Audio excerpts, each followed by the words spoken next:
아침에 두 분에게서 감기 때문에 오늘 예배를 참석하지 못하겠다고 연락을 받았습니다. 많이 추워졌죠, 갑자기. 그래서 저와 여러분들도 감기 조심하시고 건강을 잘 챙기시고 건강을 유지하며 건강한 모습으로 하나님께 같이 예배 드리는 것이 참 또 기쁨이 되는 이 시간이 되기를 바랍니다. 우리는 인생을 살아가면서 어떤 지도자를 만나느냐에 따라 그 사람들의 우리들의 인생 운명이 결정된다고 말할 정도로 중요합니다. 가정의 지도자인 부모님을 만나는 것부터 해서 또 학교의 지도자가 되는 우리 선생님들, 그리고 인생에 우리를 이끌어주는 리더, 또 지도자가 될 수 있는 선배, 후배, 그리고 또 때로는 친구, 또 한 나라의 지도자가 되는 대통령을, 어떤 사람을 만나느냐, 그리고 우리의 직장에서 직장의 상사, 직장의 지도자가 어떤 사람이냐에 따라서 그 인생이 행복해질 수도 있고 또 불행해질 수도 있는 것입니다. 그러므로 지도자를 잘 만나는 것도 중요하지만 우리가 지도자를 잘 뽑는 것도 중요한 줄로 믿습니다. 지도자의 영향력은 대단하기 때문입니다.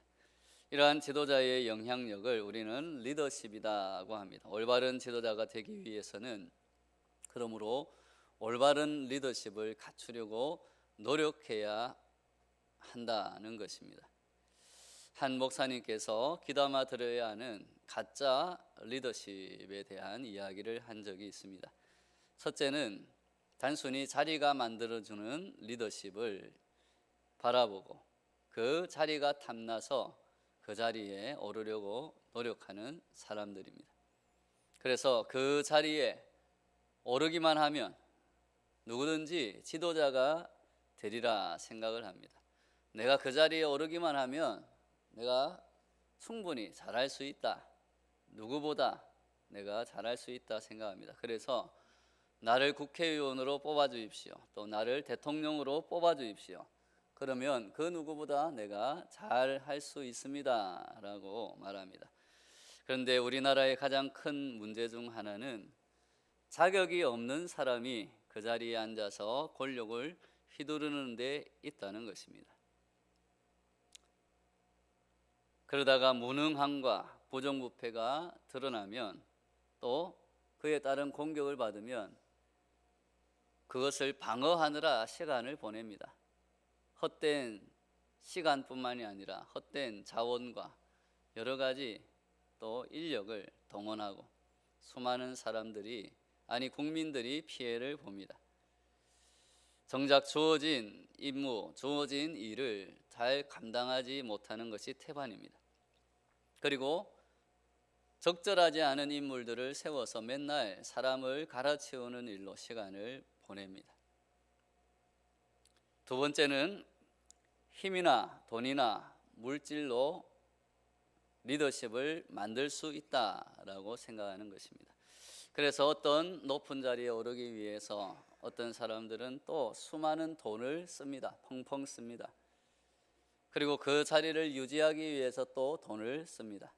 문제는 그렇게 돈으로 산 지위를 유지하고 또 그것을 더 누리기 위해서 수많은 부정부패를 저지르기 쉽다라는 것입니다. 그리고 또 주변에 있는 사람들에게 그러한 돈을 나눠주기 위해서 또 얼마나 많은 갈취를 하겠습니까? 우리 역대 대통령들의 그러한 역사들을 보면 그런 일들이 비일비재했다라는 것을 알 수 있습니다. 또 힘이나 돈이 떨어지면 사람들이 그 사람을 떠나게 되어 있습니다.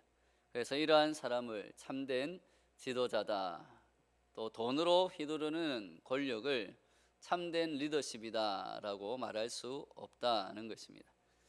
그저 영광이 탐나고 명예가 탐나서, 때로는 돈이 탐나서 지도자가 되려는 것은 어리석은 일입니다. 셰익스피어가 이런 말을 했습니다. 명예는 물 위에 생기는 무늬 같아서 끊임없이 커지나 언젠가는 흔적도 없이 사라지게 된다. 자리만을 탐하는 사람이 지도자가 되었을 때, 돈을 탐하는 사람이 지도자가 될 때 본인도 불행해질 뿐만 아니라 그 지도자를 따랐던 많은 사람들, 국민들이, 다른 사람들이 또한 불행해지는 것입니다. 그러므로 우리가 모두 하나님이 부르신 지도자다, 리더다라는 생각을 할 때 하나님이 주시는 참 리더십을 가져야 할 줄로 믿습니다. 특별히 하나님이 주시는 영적인 리더십을 우리 모두 가지고 하나님이 맡겨주신 사람들을 살리려고 노력해야 합니다. 그래서 하나님이 주시는 참 리더십인 이 영적인 리더십을 가진 사람은 자신을 살릴 뿐만이 아니라 또 그 주변에 있는 사람들, 그 공동체를 살리는 사람이 되는 줄로 믿습니다. 나아가서 하나님이 주신 영적인 리더십을 잘 발휘하여서 사람들을 살리는 사람들은 하나님께 영광을 돌리는 사람이 되는 줄로 믿습니다. 오늘 말씀을 통해서 마지막까지 진정한 영적인 리더십을 발휘하여 그 공동체를, 이스라엘 백성들을 살리려고 하는 위대한 지도자를 봅니다. 모세의 모습을 볼 수 있습니다. 하나님께서는 모세에게 이렇게 명령하십니다. 너는 이 아바림 산에 올라가서 내가 이스라엘 자손에게 준 땅을 바라보라. 아바림 산은 비스가 산의 또 다른 이름입니다. 모세는 그래서 아바림 산에 올랐습니다. 그러자 하나님께서 모세에게 비정한 말씀을 하십니다. 우리 13절 같이 읽겠습니다. 시작. 본 후에는 내 형 아론이 돌아간 것 같이 너도 조상에게로 돌아가리니, 한마디로 이제 곧 너는 죽을 것이다 라는 것입니다. 비스가산 아바림 산에 올라서 그 약속의 땅, 하나님께서 모세에게 약속해 주셨던 그 가나안 땅을 바라보고 그냥 바라보는 것에서만 멈춰야 한다라는 것입니다. 얼마나 모세는 그곳에 발을 디디고 싶었겠습니까? 정말 생고생을 해가며 백성들을 중재해가며 하나님의 말씀을 순종하며 그 광야의 어려운 생활을 버티고 견뎌온 모세였습니다. 그런데 그 가나안 땅을 코앞에 두고 그저 바라만 보고 그곳을 들어가지 못하고 죽는다는 얘기를 들으면 얼마나 또 한편으로는 섭섭했겠습니까? 물론 하나님께 그러한 경고를 받았지만 혹시나 행여나 또 하나님이 다시금 그 말씀을 취소하시고 나를 저 약속의 땅, 젖과 꿀이 흐르는 땅으로 들여보내 주시지 않을까, 그런 기대도 했을지도 모릅니다. 그러나 한마디로 너는 여기서 이제 끝이다, 여기까지 끝이다, 잘했다, 네 임무는 끝이다, 이제 너는 죽을 것이다 라고 어떻게 보면 비정하게 얘기하시는 것입니다. 그러면서 하나님은 그 이유 모세의 가장 아픈 곳을 찌르십니다. 그가 여기서 죽을 수밖에 없는 이유, 바로 하나님의 명령을 어떻게 보면 딱 한 번 거역했던 일, 무리바 사건에 대해서 말씀하십니다. 신광야에서 백성들이 물이 없어 백성이 그 불평을 하자 하나님께서 지팡이를 들고 반석에게 명령하여 물을 내라고 하셨는데 모세와 아론이, 모세가 그 지팡이를 들고 그 반석에 2번 반석을 쳐서 물을 내었습니다. 이것이 하나님의 영광을 가리는 일이 된 것입니다. 하나님의 거룩함을 가린 것이 되었다고 그렇게 하나님은 평가하셨습니다. 14절 말씀 같이 읽겠습니다. 14절 시작. 이는 신 광야에서 회중이 분쟁할 때에 너희가 내 명령을 거역하고 그 물가에서 내 거룩함을 그들의 목전에 나타내지 아니하였음이니라. 이 물은 신 광야 가데스의 무리바 물이니라. 이렇게 모세가 하나님의 거룩함을 가리웠을 때, 하나님의 영광을 마치 자기의 영광처럼 취했을 때 받은 벌이 두 가지였습니다. 첫째는 이스라엘 백성 전체가 무리바 물을 받았다는 것입니다. 무리바의 뜻은 말이나 주먹질로 서로 티격태격하며 싸우다라는 뜻입니다.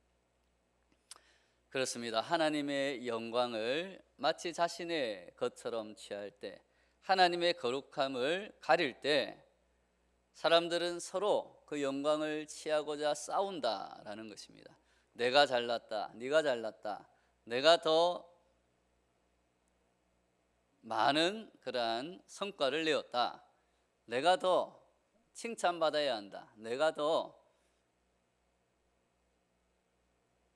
열심히 했다, 이렇게 서로 자기 주장을 내세우며 말로 싸우고 또 때로는 여러 가지 그러한 도구들로 싸우는 갈등이 일어나게 된다라는 것입니다.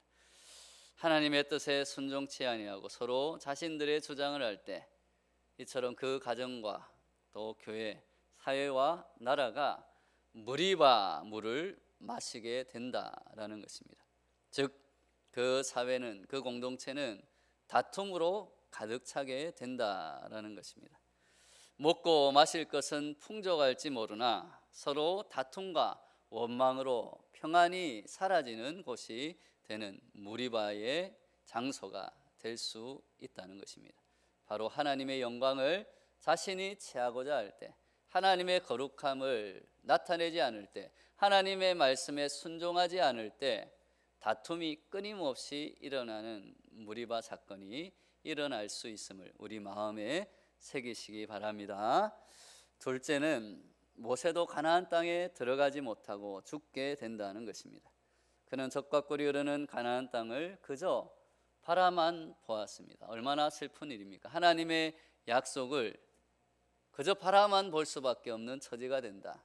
다른 사람들은 하나님의 말씀에 끝까지 순종해서 하나님이 주시는 거룩한 생명의 면류관, 그 약속의 말씀이 이루어지는 삶을 살아가는데 그저 그것을 바라보기만 하는 안타까운 삶을 살아서는 안 될 것입니다.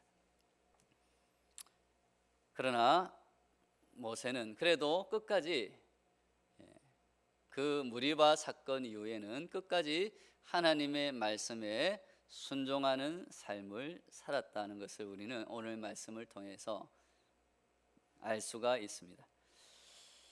그렇게 하나님이 어떻게 보면 비정한 말씀을 모세에게 하셨음에도 불구하고 모세는 오늘 그 하나님의 판결에 대하여서 겸손하게 또 겸허히 고개를 숙이고 그 말씀을 받아들인 줄로 믿습니다. 이것이 그래도 모세가 끝까지 위대할 수 있는 이유입니다. 나아가서 그를 더욱 위대하게 만든 내용, 하나님이 세운 영적인 리더, 영적인 지도자일 수 있는 이유, 그것이 바로 15절, 17절에 기록되어 있습니다. 함께 읽겠습니다. 시작. 모세가 여호와께 여짜와 이르되 여호와 모든 육체의 생명의 하나님이시오, 원하건대 한 사람을 이 회중 위에 세워서 그로 그들 앞에 출입하며 그들을 인도하여 출입하게 하사 여호와의 회중이 목자 없는 양과 같이 되지 않게 하옵소서. 지금 죽음의 판결을 받고 있는 이 모세가 걱정하고 있는 것은 자기 자신이 아니었습니다. 야, 내가 이제 여기서 죽어서 저 하나님의 약속의 땅에 들어가지 못하는 것이 참 억울하구나, 원망스럽구나, 하나님 그냥 조금만 시간을 주면 괜찮을 건데 왜 끝까지 이러십니까? 이런 어떤 원망과 불평이 아니었습니다. 그는 그의 마지막 그 모습까지 그 이스라엘 백성들을 사랑하고 이스라엘 백성들을 위해서 간구하는 모습을 보인 줄로 믿습니다. 그는 그가 가진 지도력을 가지고 어떤 권위를 부리거나 또는 돈을 더 많이 취하거나 또는 자신의 명예를 더 쌓고자 노력한 것이 아니었다라는 것입니다. 오직 백성들을 사랑하는 마음, 백성들이 이제 자신이 죽으면 또다시 우왕좌왕하게 될 것을 걱정하는 그 마음.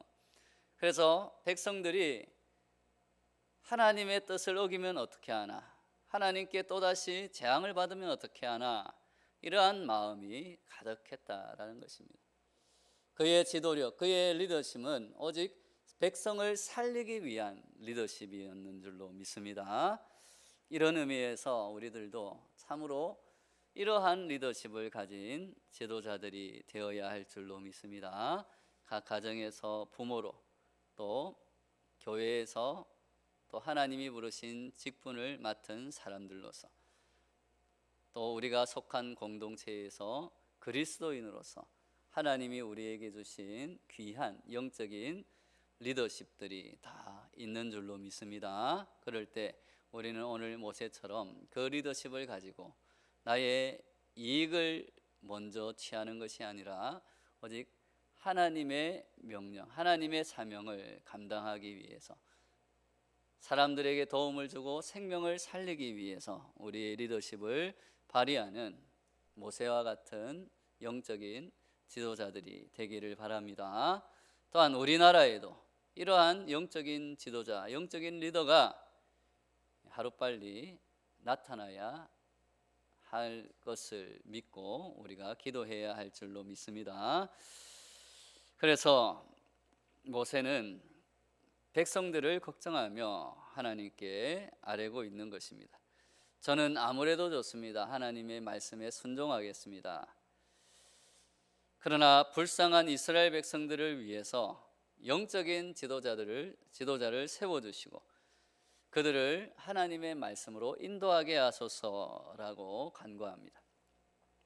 이처럼 진정한 영적인 지도자는 자기 자신의 죽음 앞에서도 자신의 이익을 위하지 않고 공동체를 아끼며 사랑하며 헌신합니다. 하나님께서 맡기신 사명을 기쁨으로 감당하며 오직 하나님께 영광을 돌리려고 노력을 하는 것입니다.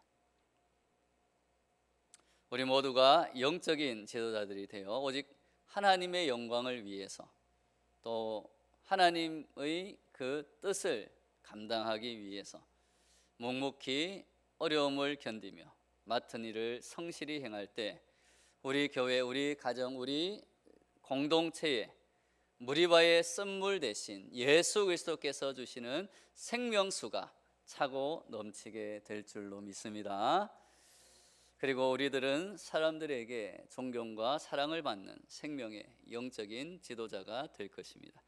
하나님께서 모세의 요청에 다음과 같이 말씀하십니다.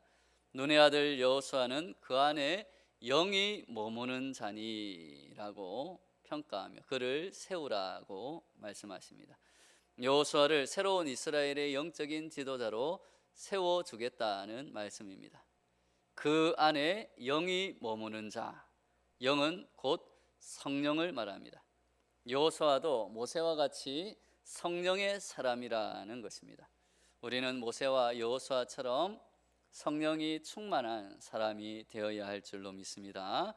성령의 사람, 성령이 충만한 사람은 바로 예수님을 닮아가고자 노력하는 사람입니다.